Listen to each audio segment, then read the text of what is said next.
મહેસાણાના ખેરાલુમાં જિલ્લા પંચાયતની જમીન મામલે વિવાદ સર્જાયો છે। જમીન સરકારી પડતર જાહેર કરવાની પ્રક્રિયા સામે વિરોધ 10,000 ચોરસ મીટર જમીન મામલે વિવાદ સર્જાયો છે। 27 ફેબ્રુઆરીની સામાન્ય સભાના એજન્ડામાં મુદ્દો લેવાતા વિવાદ, પુરવઠા વિભાગને ગોડાઉન બનાવવા મફતમાં જમીન આપવાની તૈયારી, જંત્રીના ભાવની ચૂકવણી વગર જમીન આપવા સામે વિપક્ષનો વિરોધ સામે આવ્યો છે। સ્વભંડોળ વધારવાને બદલે જમીન લાણી કરવાનો ખેલ, નિયમોનું ઉલ્લંઘન કરી જમીન પધરાવી દેવા સામે ઉઠ્યા અનેક સવાલ। જમીન મામલે વિપક્ષ દ્વારા હાઈકોર્ટના દ્વાર ખખડાવવાની તૈયારી પણ બતાવવામાં આવી છે। મહેસાણા જિલ્લા પંચાયત દ્વારા તેમની માલિકીની જમીન અન્ય એજન્સીને કોઈ પણ જાતની પ્રક્રિયા કર્યા વિના પધરાવી દેવાનો કારસો રચવામાં હોવાનો ખુલાસો થયો છે।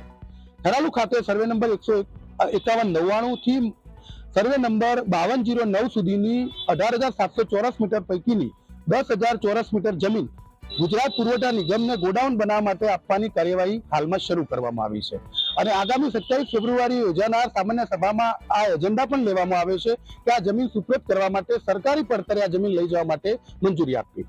હવે વિરોધ પક્ષે આક્ષેપ કર્યો છે કે જ્યારે કોઈ પણ જમીન સરકારી જમીન અન્ય એજન્સીને સુપ્રત કરવાની હોય ત્યારે તેને ફરજિયાતપણે ડિસ્ટ્રિક્ટ લેન્ડ કમિટીમાં મોકલવી ફરજિયાત છે અને ડિસ્ટ્રિક્ટ લેન્ડ કમિટી જ્યારે જંત્રીના ભાવ નક્કી કરે અને જંત્રીના ભાવ ભરપાઈ થાય ત્યારબાદ જ આ પ્રકારની જમીન અન્ય એજન્સીને સુપ્રત કરી શકાય। આપણી સાથે વિરોધ પક્ષના પૂર્વ વિરોધ પક્ષના નેતા છે હસમુખભાઈ ચૌધરી। હસમુખભાઈ, આ કયા પ્રકારે જમીન જે સરકારી જમીન છે અન્યને આપી દેવાનો કારસો રચવામાં આવ્યો છે?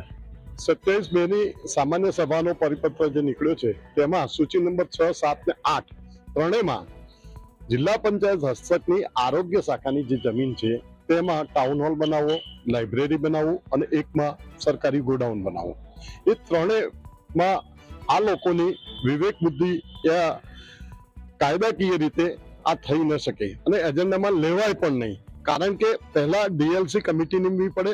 જો આપણે કોઈ એજન્સીને બીજી એજન્સીને સરકાર ફાળવતી હોય જમીન તો જંત્રી મુજબના ભાવ જે તે રેકર્ડ પ્રમાણે જે તે સરકારી એજન્સી બીજી એજન્સીને આપતી હોય તો એ મુજબનું જિલ્લા પંચાયતને આર્થિક નુકસાન પહોંચાડવાનો પણ આ કારસો છે।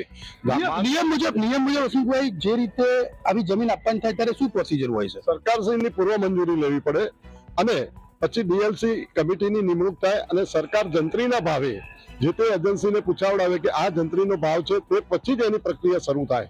તો આ પ્રક્રિયા ન કરી અને માન્ય ધારાસભ્યોની ખાલી સૂચના પત્રથી આ એજન્ડામાં લેવામાં આવ્યું છે એ એમની ઘોર બેદરકારી છે, કાયદાકીય રીતે થઈ શકે એમ નથી અને જો આવું કરવામાં આવશે તો અમે હાઈકોર્ટના દ્વાર ખખડાઈશું। તો મહેસાણા જિલ્લા પંચાયતનું સ્વભંડોળ છેલ્લા કેટલાક સમયથી ઘટી રહ્યું છે। સ્વભંડોળ વધવાને બદલે સ્વભંડોળમાં ઘટાડો નોંધાયો છે અને આવા સંજોગોમાં સ્વભંડોળ વધારવાની જગ્યાએ સરકારી જમીન જે કરોડોની કિંમતની જમીન છે આ જમીન અન્ય એજન્સીઓને મફતના ભાવે આપી દેવાનો કારસો રચવામાં આવ્યો છે।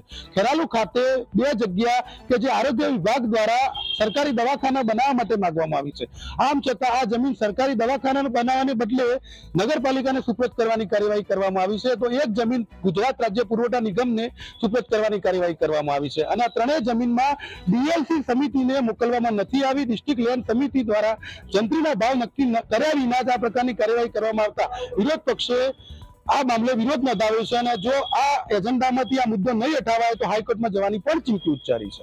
Kamlesh Raval, news capital, Mehsana.